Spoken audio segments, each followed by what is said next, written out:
Oh, this is a good question. So the ball is leaning against the flag, and you've learned this morning that if any part of the ball is below the edge of the cup, it is hold. And once the ball is hold, it is hold for good.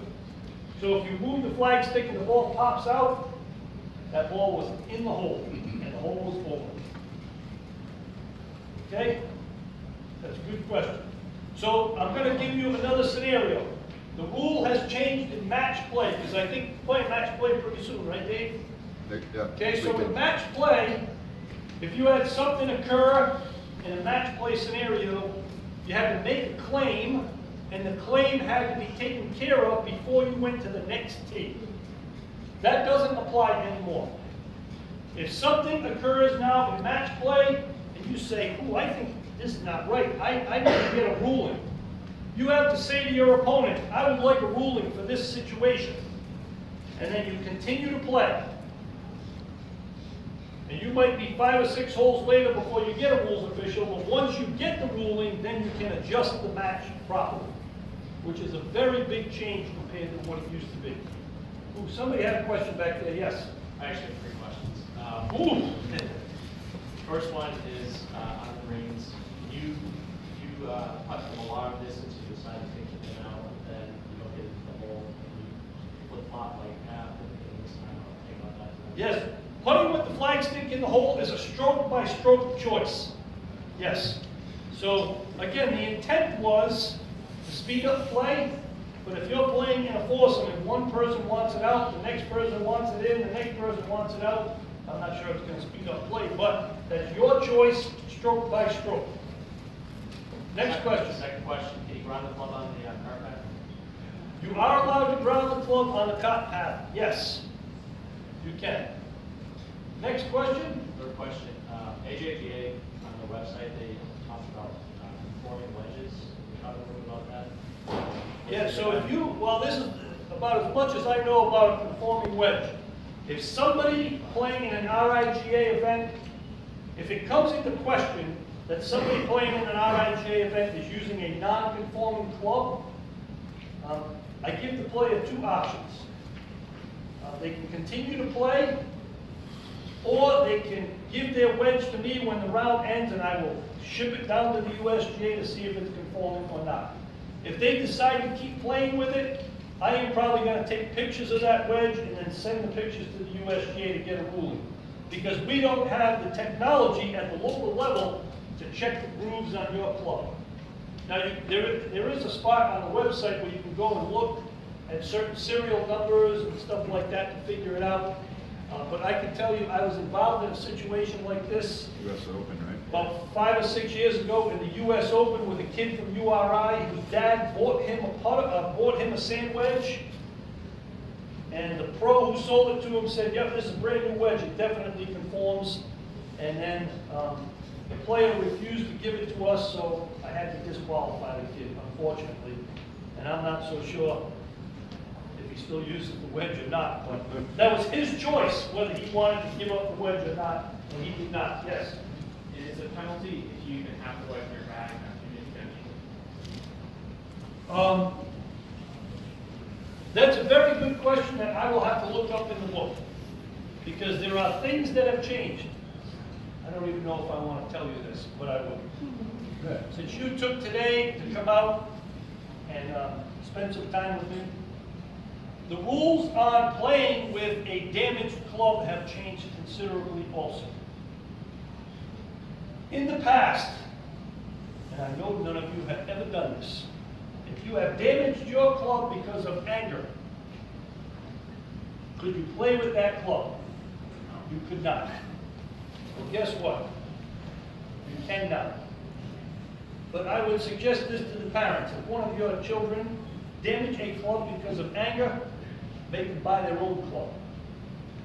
Okay? But you can. If somehow you break your putter because you're angry, you can now putt with a little short stubby putter, even though there is no grip on it. This is what you can't do. You cannot replace that club during that round. So you are stuck with that club and the other 13 clubs for the rest of that round. You cannot make the turn and say, let me go grab another putter out of my trunk, or you can't send your parent to the trunk to get you another putter and swap it out. Doesn't work that way. Okay, yes? Say you smash your driver on the ground and like a weight comes out or something. Yes. Are you allowed to prevent a club to its original state and start the round? Yes, you can still, anytime, because a lot of drivers now have these weights and screws and adjustments. So you can repair any part of that club to its normal condition.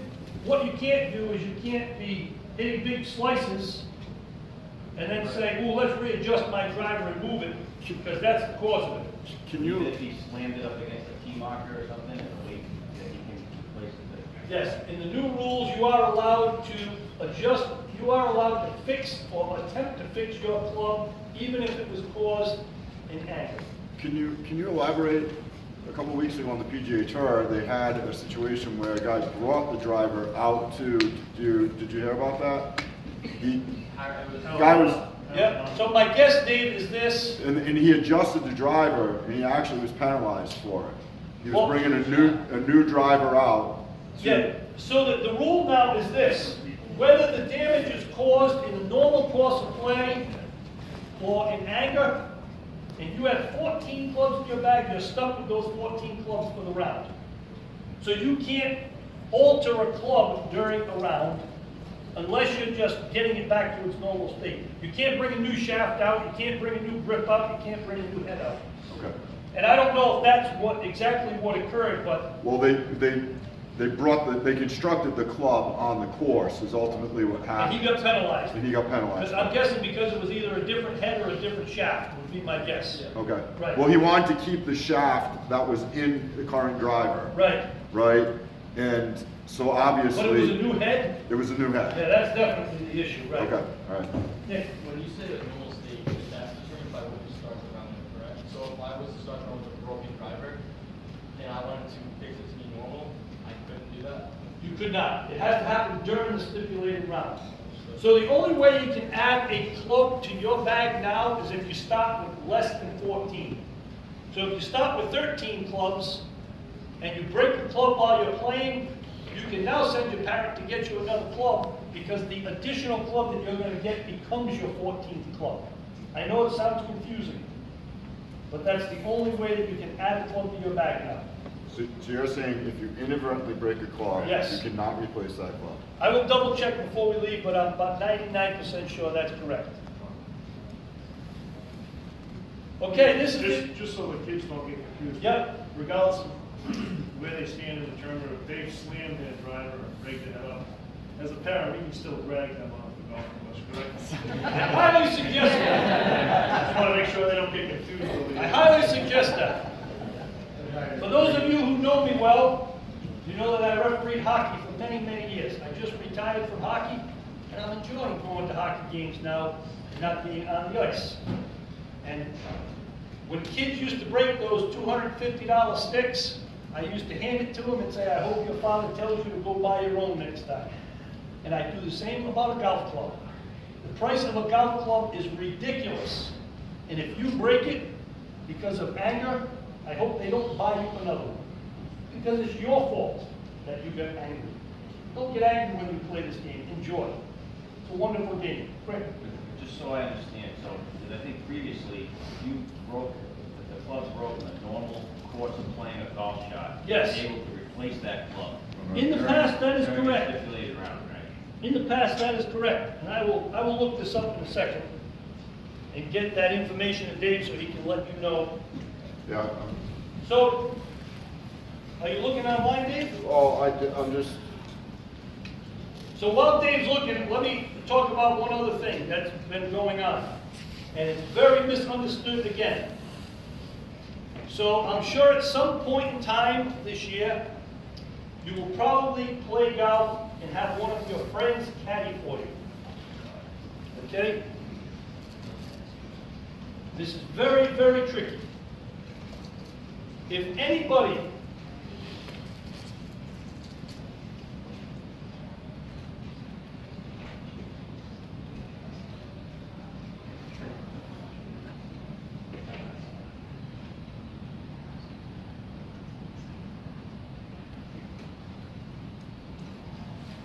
when you are preparing to play a shot, and you begin to take your stance, remember what I just said, begin to take your stance. And anybody stands on this extended line of play, you get a 2-stroke penalty in stroke play automatically, and you lose the hole. The LPGA rule. It was caused because the LPGA players do it every single shot, and it takes 6 hours to play golf on the LPGA tour. This is the key. You get a free correction. So if you begin to take your stance, and you notice that your caddy or your partner, this is where the USGA and the RNA are not communicating with the general government public enough. Your partner is identical to your caddy for this rule. Your parent is identical to your caddy or your partner if you allow them to stand there to help you. If you start to take your stance and you see somebody on your extended line of play, you need to back out of your stance and say, please move, that is not allowed. And then you go back and take your stance again, and the penalty goes away for free. What if you're on a putting green and you're on the opposite side of the hole? Okay, so again, we're going to make believe that this is a putting green, and you're putting towards the X. If somebody is standing here, it's all about intent again.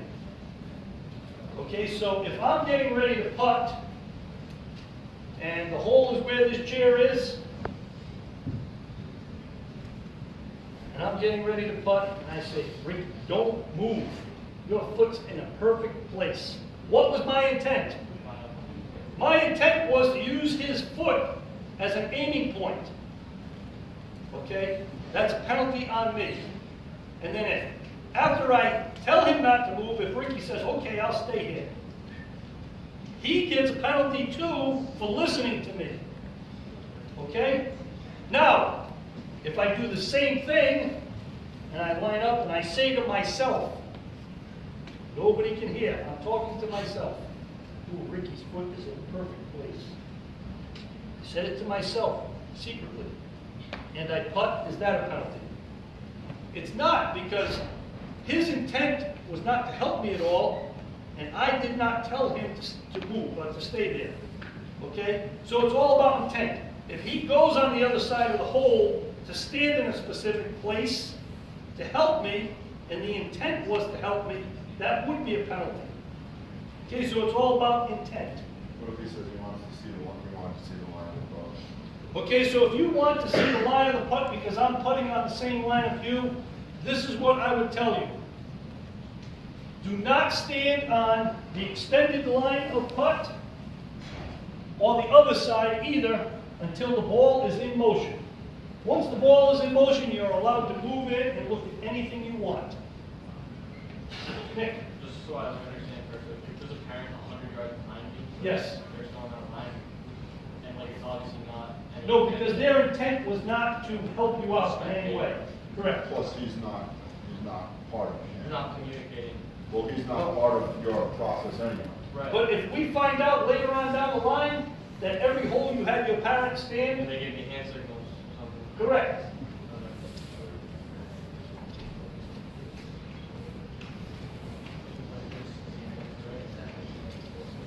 All right, so that part of the rule. Okay, so now that we got the right answer, so the rule is the same as it used to be if you damage your club in the normal course of play. If you damage it because of anger, you're stuck with that club for the rest of the round. But if you damage it in the normal course of play, then you can replace it for free. Perfect. So then I learned something this morning. A lot to learn. There's a lot to learn, yes. Yes. How would that define what is that how you're doing the ball? It really is, you know, in this scenario, and the question is, what is your line of play? So this is, I'm going to guess, 120 yards. I would say that it starts here and it kind of V's out, left and right. It also depends on the quality of the golfer. If you are a single-digit handicap, your line of play is much narrower than somebody who's a 35 handicap because their ball could potentially end up anywhere. Okay? And the closer you get to the hole, the narrower that little cone would get. So again, the important thing is, if you see something that doesn't look quite right, just say to somebody, please move, please step aside, reset your stance, and then play. Okay, another thing that is going to affect you, how much time do I have, Dave? 10:30. Oh, beautiful. Our first tee time's 11. Another thing that's going to affect you every time you play golf, and this is much different than it used to be. When your ball ends up on the green, you have to mark the ball with some type of object, whether it's a coin, or a tee, or your putter. You have to mark it with an object.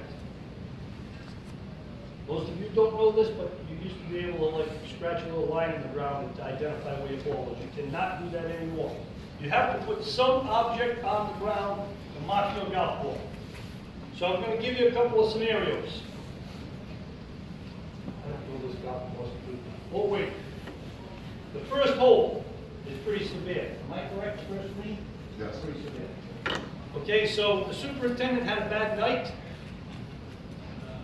He puts the hole in the back left corner, and your ball happens to stop 3 feet behind the hole for some it's a miracle. Okay, the ball stays on the green. And as you're walking up to the green, a gust of wind comes, and the ball starts to move. It goes in the hole. What did you make? I'm going to say you hit your best 3-wood of your life for your second shot. You're going to make an Double eagle. eagle. Oh, you're going to make Double 2. eagle. Double eagle.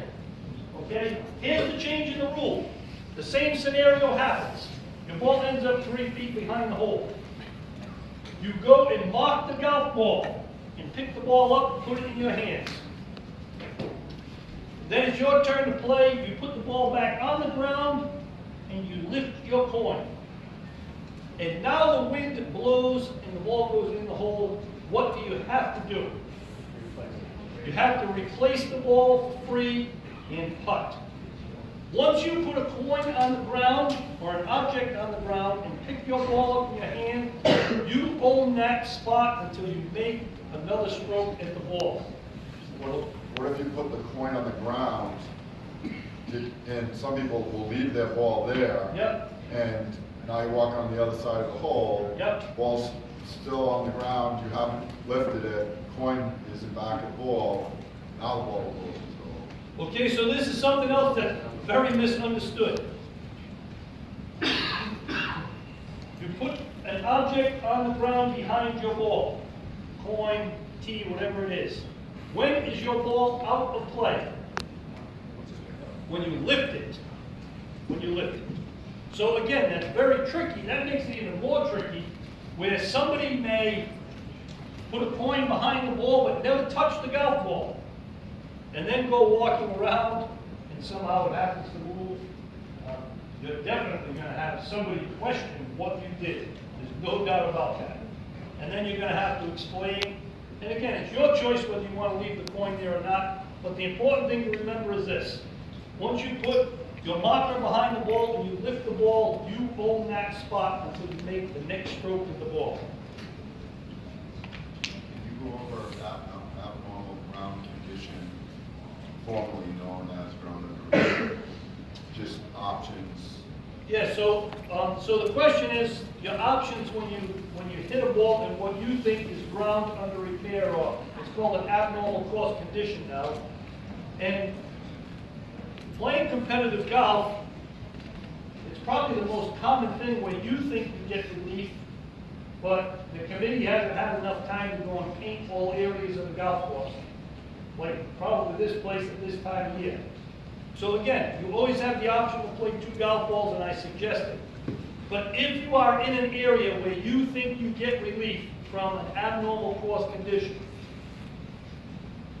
if you can find your golf ball or you can retrieve your golf ball, you go out to the nearest point where that line would be. You have to take complete relief, When you take complete relief, you get 1 club length from that area, you create a relief area, you drop, it has to hit in the relief area, it has to stay in the relief area. If you cannot find your golf ball in the abnormal course condition, just say a big area of water, you can't find it, or you can't retrieve it, then, and you know it's in there, and everybody in your group agrees it's in there, then you go back to the point where it crossed that area where it was an abnormal course condition, and you take your relief area from there.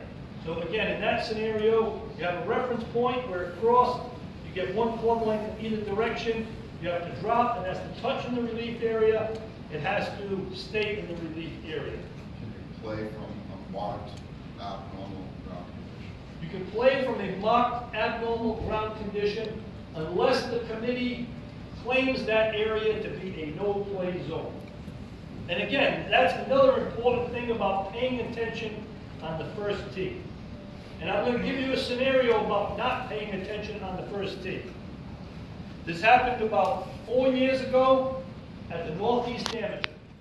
It was just when electronic measuring devices were becoming very popular, but high-level competitions did not allow them to be used. And I was out on the golf course, setting the golf course up for the day, and I left a big note on the starter's box that said, please inform every player, because I knew that they were using them in college. Please inform every player that an electronic measuring device is not allowed to be used in the Northeast Amateur. And Anthony Paolucci, who some of you may know, he plays on the Web.com tour, was a bubble guy for the Walker Cup team. And the captain of the Walker Cup was at the Northeast Amateur.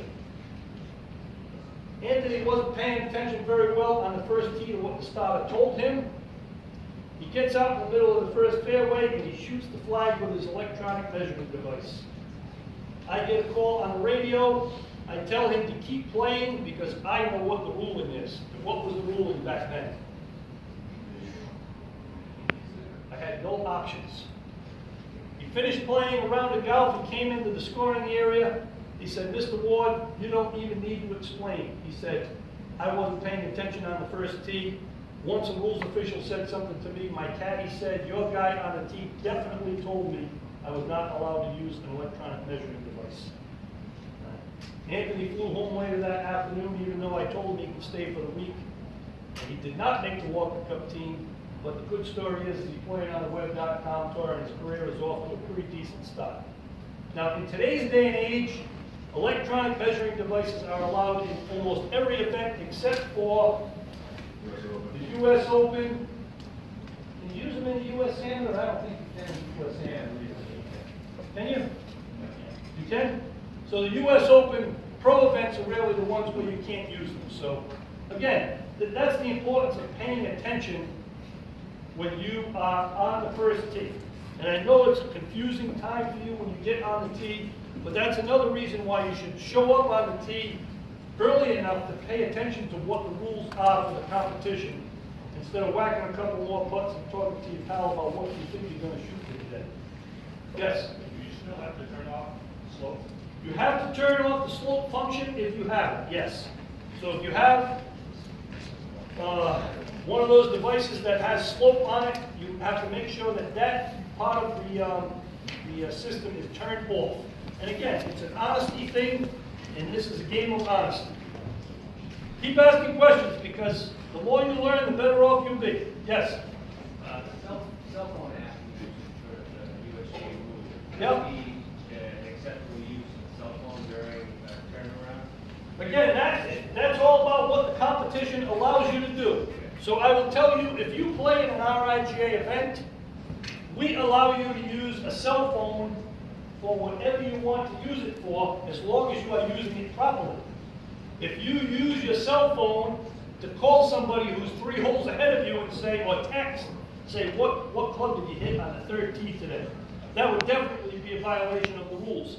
But if you are looking on your cell phone for a ruling, or if you download one of those free apps on your cell phone, that would be okay in an RIGA event. But I will tell you, if you play Rhode Island High School Golf this year, The only time you are allowed to use your cell phone in the RIIL is if you are calling for an emergency situation. So they do not allow cell phones during the play of an event. And again, it's all about paying attention when you're on the first tee to find out what's going on, or if the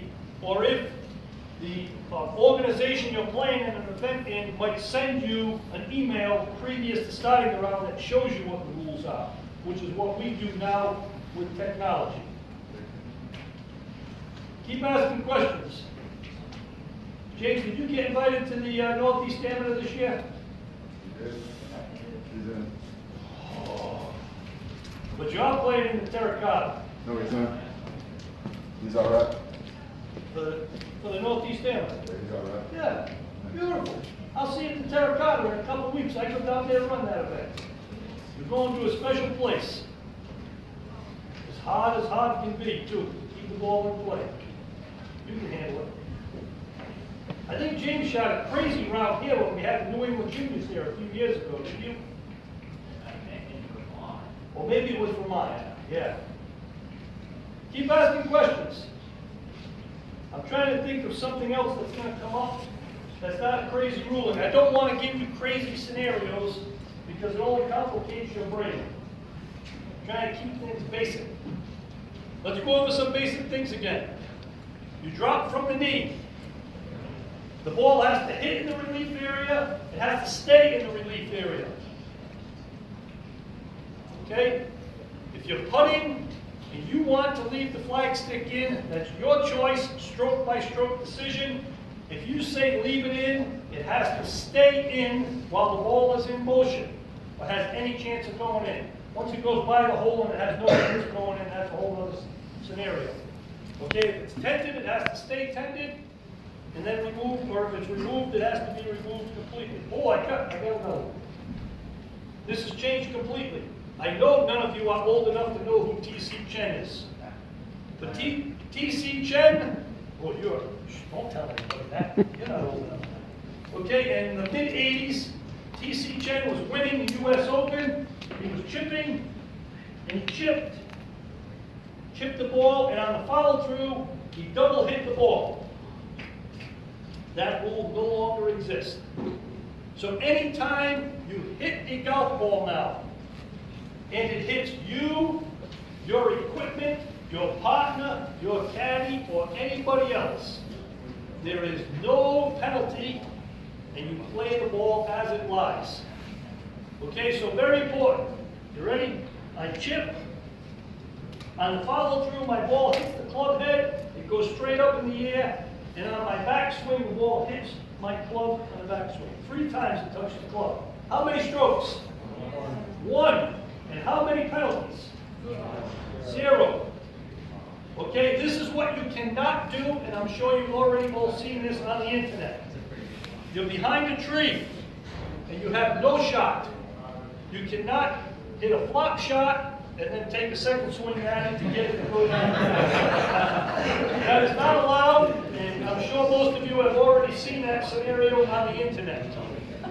Okay, so again, you hit a golf ball, it hits a tree, it ricochets back, it hits you. What happens? You play the ball as it lies for free. Play the ball as it lies for free. Anybody who's one of the first couple of tee times, the range unfortunately is not open, but if you want to go hit some chips and putts, you can. Also, I just gave everybody a lunch ticket, okay? You can utilize the lunch ticket before you go out and play, all right? But please don't swarm them all at once, all right?